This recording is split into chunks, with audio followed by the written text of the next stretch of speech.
How to create a poll on WhatsApp. Hi everyone, welcome to the channel. This is Rose and I'm here to guide you on how to create a poll on WhatsApp. So did you know you can run polls on WhatsApp? So I'll show you the quick way to run a poll in WhatsApp. So simply launch WhatsApp app on your device. Log into your account.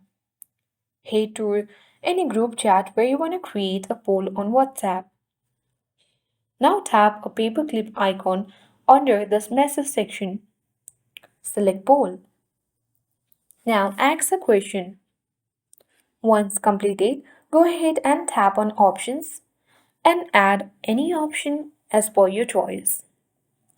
You can also allow multiple answers by toggling the button on. And tap arrow at bottom right corner of the screen and a poll will be created on WhatsApp.